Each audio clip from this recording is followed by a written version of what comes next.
स्वागत है आप सबका हमारे यूट्यूब चैनल में। जैसे कि आप सभी को पता है, एनटीए आजकल रचनाओं के अंदर से प्रश्न पूछ रहा है। उन्हीं के अनुसार हम भी लाइन टू लाइन, पंक्ति दर पंक्ति रचनाओं का अध्ययन कर रहे हैं। इसमें हम आज देख रहे हैं परिवर्तन नामक कविता, जो कि सुमित्रानंदन पंत जी की है। और यह कविता पल्लव नामक कविता संग्रह में प्रकाशित है। तो पहले हम कविता पढ़ते हैं और बाद में उसका अर्थ देखते हैं। ऐसे ही लाइन टू लाइन, पंक्ति दर पंक्ति अध्ययन करने के लिए हमारे चैनल को सब्सक्राइब कीजिए, लाइक कीजिए और शेयर करना मत भूलिए। अहे निष्ठुर परिवर्तन, तुम्हारा ही तांडव नर्तन, विश्व का करुण विवर्तन, तुम्हारा ही नयनो उन्मीलन, निखिल उत्थान पतन, अहे वासुकी सशस्त्र फन, लक्ष्य अलक्षित चरण, तुम्हारे चिन्ह निरंतर, छोड़ रहे हैं जग के विलक्त वन स्थल पर, शत शत फेनो सोच्चाचित, स्फुट फुत्कार भयंकर, घुमा रहे हैं घनाकार जगती का अंबर, मृत्यु तुम्हारा गरल दंत कंचुक कल्पांतर, अखिल विश्व की विवर वक्र कुंडल कुंडल द्विमंडल, आज कहाँ वह पूर्ण पुरातन वह सुवर्ण का काल, भूतियों का दिगत छवि जाल, ज्योति चुंबित जगती का भाल, राशि राशि विकसित वसुधा का वह यौवन विस्तार, स्वर्ग की सुषमा जब साभार, धरा पर करती थी अभिसार, प्रसूनों के शाश्वत श्रृंगार, स्वर्ण भृंगों से गंध विवार, गुंज उठते थे बारंबार, सृष्टि के प्रथम उद्धार, नग्न सुंदरता थी सुकुमार, रिद्धि और सिद्धि अपार, गए विश्व का स्वर्ण स्वप्न सुसंस्कृति का प्रथम प्रभात, कहाँ वह सत्य वेद विखेल दुरित, दुख दैन्य न थे जब ज्ञात, अपरिचित जरा मरण भ्रूपात, अह दुर्नय विश्वजीत, नवाते शत सुरवर नरनाथ, तुम्हारे इंद्रासन तलमात, घूमते शत शत भाग्य अनाथ, सतत रद के चक्रों के साथ तुम नृशंस से जगती पर जड़ती नियंत्रित, करते हो संसृत को उत्पीड़न पद मर्मित, नग्न नगर कर भग्न भवन प्रतिमाएं खंडित, हर लेते हो विभव कला कौशल चीर संचित, आधि व्याधि बहु वृष्टि वात उत्पाद अमंगल, वही बाढ़ भूकंप तुम्हारे विपुल सैन्य दल, आहे निर्कुशल पदाघात से जिनके विरहल, हिल ईल उठता है टलमल पद दलित धरातल, जगत का अविरल हस्तकंपन, तुम्हारा ही भय कुंचन, निखिल पलकों का मौन पतन, तुम्हारा ही आमंत्रण, विपुल वासना विकट विश्व का मानस शतदल, छान रहे तुम कुटिल काल क्रमी से घुस पल पल, तुम्ही स्वेद चिंतित संस्कृत के स्वर्ण शस्य दलमल देते वर्षों पल बन वांछित कृषि फल, आए सतत ध्वनि स्पंदित जगती का द्विमंडल, नैश गगन सा सकल तुम्हारा ही समाधि स्थल। तो इस प्रकार कविता थी। परिवर्तन यानी कवि कहना चाहते हैं कि परिवर्तन दो प्रकार का होता है, एक अच्छे के लिए भी परिवर्तन होता है और बुरे के लिए भी परिवर्तन होता है। जब परिवर्तन होने लगता है तो बहुत सी कठिनाइयों का सामना जनमानस को करना पड़ता है। जैसे यहाँ पर कवि कहते हैं कि कवि लिखते हैं कि जब यदि जन्म के मधुर रूप में मृत्यु दिखाई देने लगी तथा बसंत सुकुमित आवरण के भीतर पतझड़ का अस्थिर, यानी जब बसंत आने पर पेड़ों पौधों पर एक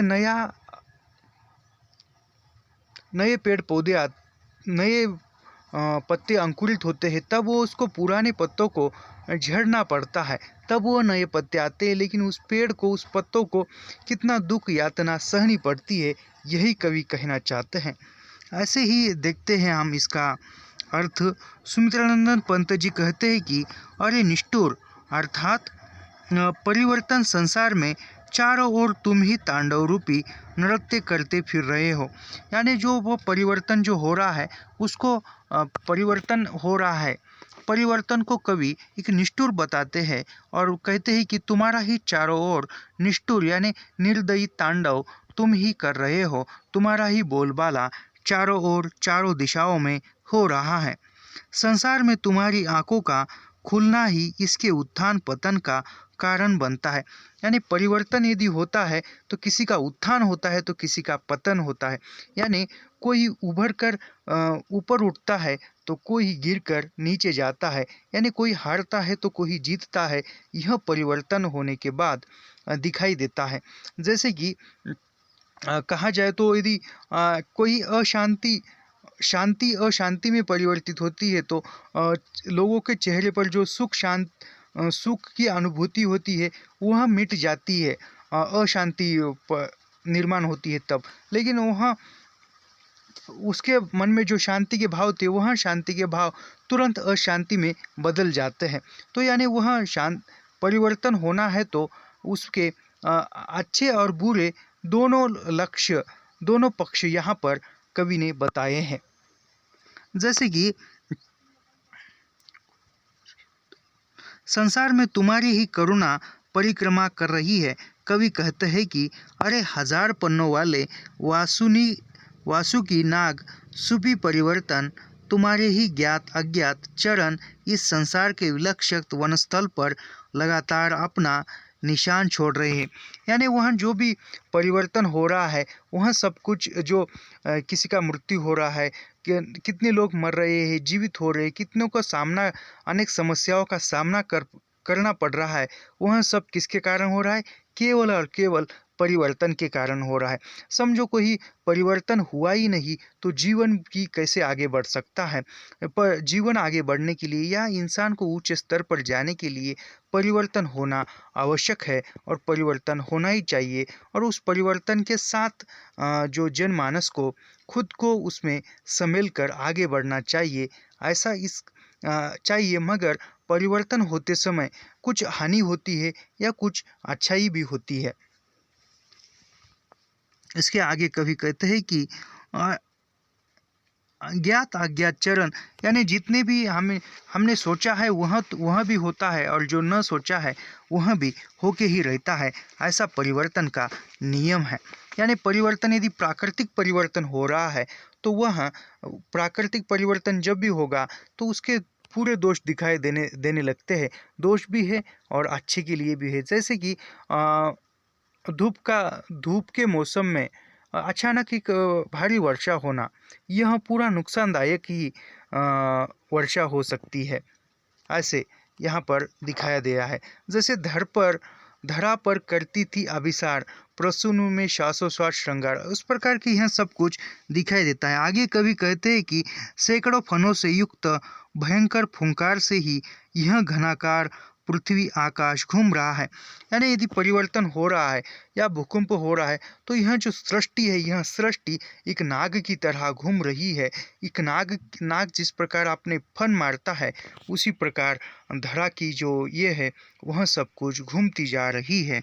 यानी एक भयभीत स्थिति उत्पन्न हो रही है। सारी पृथ्वी और घनाकार जो आकाश है वह आकाश घूमता हुआ नजर आ रहा है। अरे निष्ठुर परिवर्तन, मृत्यु तुम्हारा विष से भरा दांत है और आने की युग तुम्हारे वस्त्र है। यानी परिवर्तन से कवि कहते हैं कि मृत्यु जो है, मृत्यु परिवर्तन का विष है। यानी जो मृत्यु होता है तो वह परिवर्तन का ही विष है। और अनेक युग तुम्हारे वस्त्र, यानी बदलना, यानी अनेक काल वर्ष दिन बदलते हैं, वह बदलना यानी जो बदलते हैं। जिस प्रकार व्यक्ति वस्त्र बदलता है, इंसान वस्त्र बदलता है, उसी प्रकार परिवर्तन जब होता है तब वह अनेक युग बदलते हैं। जैसे कि आज का दिन आज बीत गया, कल का दिन कल बीत गया, उसी प्रकार जो परिवर्तन हुए वह परिवर्तन युगों युग बदलना यानी साल बदलना यानी वह परिवर्तन के वस्त्र जैसा है। यानी वह साल बदलने के बाद जिस प्रकार व्यक्ति हर रोज नए कपड़े बदलता है, उसी प्रकार परिवर्तन युग साल दिन महीने मिनटों बदलता है, ऐसा कवि का कहना है। आगे कवि कहते हैं कि अरे निष्ठुर परिवर्तन, यह संपूर्ण संसार दिशाएं आदि तुम्हारे मुख है। तात्पर्य यही है कि इस संपूर्ण विश्व में परिवर्तन ही सब कुछ है। यानी वह जो इस सृष्टि में जो भी सत्यता है वह परिवर्तन ही सब कुछ है। यानी जो कुछ भी हो रहा है वह परिवर्तन के कारण ही हो रहा है। परिवर्तन हो रहा है तभी आज हम यहाँ तक आए हैं। लेकिन इस परिवर्तन के पीछे कितने नुकसान भी हुए हैं और कितनी अच्छाई भी हुई है, यह भी कवि बताते हैं। आगे कवि कहते हैं कि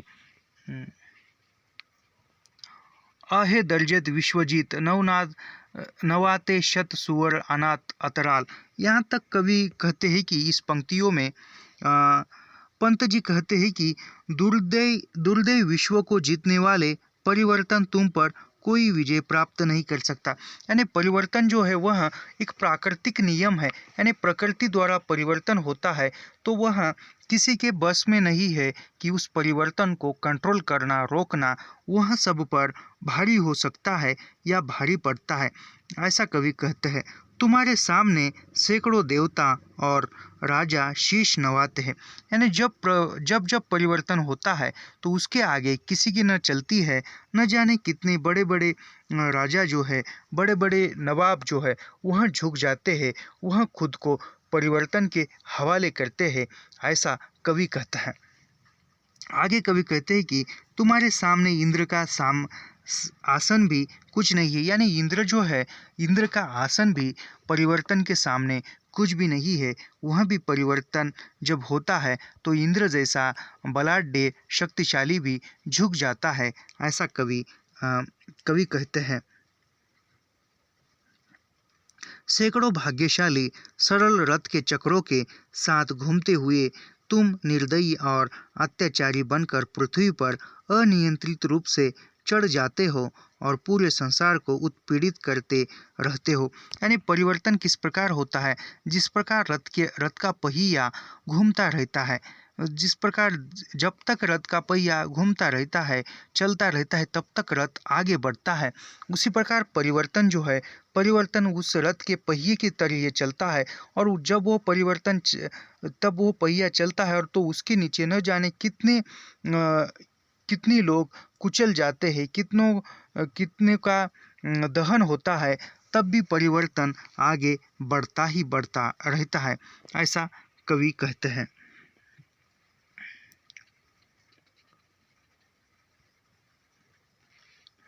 हे भयंकर परिवर्तन, तुम अपनी नष्ट करने वाली शक्तियों के साथ नगर नगर खाली कर देते हो।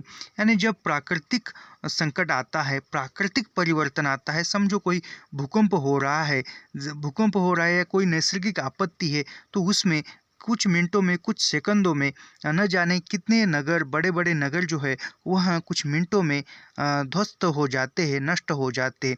जैसे बाढ़ जैसी आपदाएं यदि आने लगती है तो कोई समुद्र किनारे पर, नदी किनारे जो भी घर है, जो भी बिल्डिंगें है, वह कुछ क्षणों में अभी थी और अभी नहीं है, इस प्रकार हो जाती है। यानी परिवर्तन के आगे कोई कुछ नहीं कर सकता, ऐसा कवि बार बार ये की बता रहे हैं। परिवर्तन जो है वह अच्छा भी है और बुरा भी है। हे भयंकर परिवर्तन, तुम अपनी नष्ट करने वाली शक्तियों के साथ नगर के नगर खाली कर देते हो, भवनों को खंडहर बना देते हो और प्रतिमाओं को तोड़ देते हो। हे परिवर्तन, यानी वहाँ कवि कहते हैं कि परिवर्तन जब जब होता है तो बड़े बड़े शहर जो है वहाँ खाली हो जाते हैं। बड़े बड़े जो हॉल है, बड़े बड़े जो यानी बड़े बड़े बड़े जो बिल्डिंग है, जो महल है, ऐसे जो भी है वहाँ कुछ क्षणों में खंडहर बन जाते हैं। यानी उसके अंदर जो भी कुछ भी है वहाँ सब कुछ नष्ट हो जाता है, वहाँ का मानव जीवन नष्ट हो जाता है। और वहाँ जो महल है या कोई भवन है वह वैसा ही पड़ा रहता है, एक खंडहर की तरह, पुरातन की तरह, और वो पुरातन में मिल जाता है। प्रतिमाओं को तोड़ देते हो हे परिवर्तन। यानी न जाने कितनी ऐसी उभर कर आई हुई प्रतिमाएं हैं, उभर कर आए हुए लोग हैं, उनको कुछ मिनटों में, कुछ क्षण में परिवर्तन मिटा देता है। यानी परिवर्तन एक प्राकृतिक है, ऐसा कवि कहते हैं। आगे कवि कहना चाहते हैं कि तुम पुरातन काल से संचित वैभव, कला और कौशल को हार लेते हो। यानी जो भी पुरातन काल की नगण्य कलाएं हैं, मौलिक वस्तुएं हैं, उन्हें कुछ क्षणों में, कुछ मिनटों में, यानी वह हमने कितने सालों से, कितने दिनों से संभाल कर रखा है, लेकिन परिवर्तन यदि होता है तो ही कुछ मिनटों में, कुछ सेकंडों में नष्ट हो जाता है, ऐसा कवि कहता है।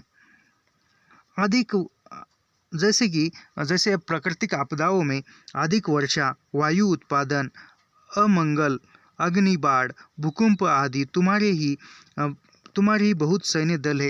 यानी भूकंप बाढ़ है, जैसे बड़े बड़े चक्रवात हैं, जो कुछ भी है वहाँ सब कुछ जो है वह परिवर्तन के सैन्य दल हैं। जैसे कि सैन्य दलों में मिलिट्री रहती है, हवाई दल रहता है, नौदल रहता है, वायु दल रहता है। उसी प्रकार सैन्यों जो परिवर्तन का सैन्य कौन है, जो प्राकृतिक परिवर्तन होता है तो उसके सैन्यों में कौन कौन भर्ती होता है। उसके सैन्यों में रोग विपत्ति यानी अनेक बीमारियां जैसे कि कोरोना, अधिक वर्षा, वायु उत्पादन, अमंगल, अग्नि, बाढ़, भूकंप आदि तुम्हारे ही बहुत से सैन्य दल है।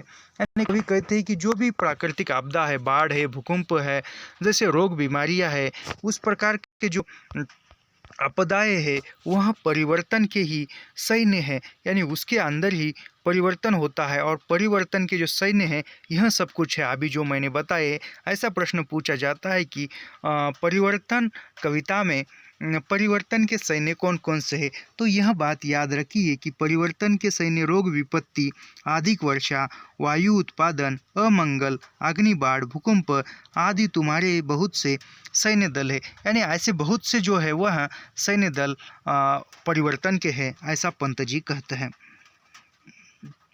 अरे निरंकुश परिवर्तन, तुम्हारे पैसे के आघात से वे पृथ्वी हिलती हुई प्रतीत होती है और सारा धरातल तुम्हारे पैरों तले कुचल जाता है। यानी परिवर्तन तुम जब जब उठते हो, तुम जब जब परिवर्तन करने के लिए, बदलने के लिए उठते हो, जब जब तुम तुम्हारा रूप दिखाते हो, तब यह पृथ्वी जो है, यह धरती जो है पूरी कांप उठती है, हिल जाती है और पूरी भयभीत हो जाती है, ऐसा कवि बार बार कह रहे हैं। आगे देखते हैं। पंत जी कहते हैं कि जिस प्रकार कंकाल जाल पर नए रक्त और लालिमा युक्त देह तथा प्राणों से युक्त जीवन की सुंदर और मांसल देह पुष्ट होकर मनोहर हो जाती है, उसी तरह संसार में परिवर्तन के बाद होने वाले नवनिर्माण से संसार चारों तरफ हरियाली छा जाती है। यानी जिस प्रकार इंसान यदि बड़ा होता है, छोटा जो बालक यदि छोटा होता है और फिर वो बढ़ने लगता है तो वो धीरे धीरे बढ़ने लगता है, तो उसी प्रकार इंसान जो भी हो रहा है वह धीरे धीरे होता है। लेकिन परिवर्तन तुम जब भी आते हो तो तुम झटकों में, कुछ मिनटों में एक उसको नैनाभूत कर देते हो, एक उसको नष्ट कर देते हो, ऐसा कवि कहते हैं। आगे कहते कि कवि जग रूपी कोयल नव यौवन से पुष्पित होकर मतवाली हो जाती है तथा अपने अमर प्रणय स्वर की मदिरा से नव युग की प्याली को भर देती है, अर्थात अपने मधुर स्वर से उपवन को गुंजायमान कर उसमें नवीनता का संचार कर देती है। उसी तरह पुनर्निर्माण के बाद हुई नवयुग की सृष्टि से पूरा विश्व प्रफुल्लित हो जाता है, चारों दिशाएं महकने लगती है और नव जीवन फलने फूलने लगता है। यानी जब जब परिवर्तन होता है तो वह कवि कहते हैं कि अच्छाई के लिए भी होता है। जैसे परिवर्तन होने के बाद धरती जो है वह धीरे धीरे एक अच्छाई के रूप में आती है, अच्छाई का रूप धारण करती है और पूरे ब्रह्मांड में, पूरे प्रकृति में उस पर एक नव यौवन छा जाता है। उसी प्रकार प्रकृति में एक नव यौवन छा जाता है, नई हरियाली, नई फूल, नए पेड़ पौधे खिल उठते हैं, ऐसा कवि कहते हैं।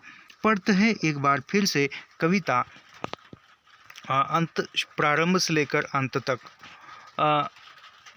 जैसे अरे अहे निष्ठुर परिवर्तन, तुम्हारा ही तांडव नर्तन, विश्व का करुण विवर्तन, तुम्हारा ही नयनो उन्मेलन, निखिल उत्थान पतन, अहे वासुकी सहस्त्रफन, लक्ष्य अलक्षित चरण, तुम्हारे चिन्ह निरंतर, छोड़ रहे हैं जग के विलक्षत वनस्थल पर, शत शत फेनो श्वासित स्फीत फुत्कार भयंकर, घुमा रहे हैं घनाकार जगती का अंबर, मृत्यु तुम्हारा गरल दंत कंचुक कल्पालंतर, अखिल विश्व की विवर वक्र कुंडल, द्विगमंडल, आज कहाँ वह पूर्ण पुरातन, वह सुवर्ण का काल, भूतियों का दिंकत छवि जाल, ज्योति चुंबित जगती का भाल, राशि राशि विकसित वसुधा का वह यौवन विस्तार,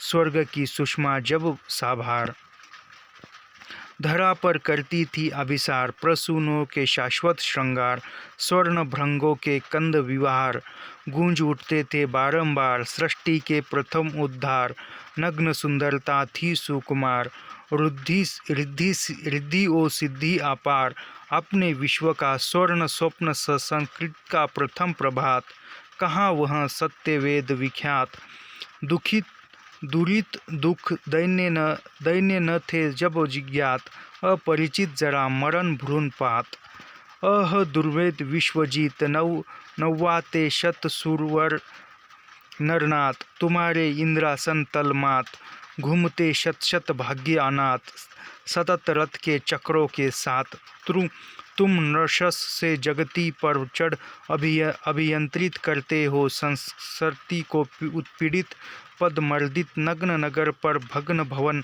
प्रतिमाएं खंडित, हर लेते हो विभव कला कौशल चित्त संचित, आधि व्याधि बहुवृष्टि वात उत्पीड़ित अमंगल, वही बाढ़ भूकंप तुम्हारे विपुल सैन्य दल, आरे निर्कुश पदाघात से जिनके विरल हिल उठता है टलमल, पद दलित धरातल, जगत का अविरत हंतकंप तुम्हारा ही भय सूचक, निखिल पलकों का मौन पतन तुम्हारा ही आमंत्रण, विपुल वासना विचक विश्व का मानस शतदल, छान रहे तुम कुटिल काल कृत्रि से घुल पल पल, तुम ही स्वेद चिंतित संस्कृति के स्वर्ण सेयदल, दलमल देते वृक्षपल वन वांछित कृषि फल, अये सतत ध्वनि स्पंदित जगती का द्विमंडल, नैश्य गगन सा सकल तुम्हारा ही समाधि स्थल। ऐसे ही नेट सेट जो पाठ्यक्रम है हमारा हिंदी साहित्य का, उसका पंक्ति दर पंक्ति अध्ययन करने के लिए हमारे चैनल को सब्सक्राइब कीजिए, लाइक कीजिए और शेयर करना मत भूलिए। मिलते हैं अगले वीडियो में। धन्यवाद।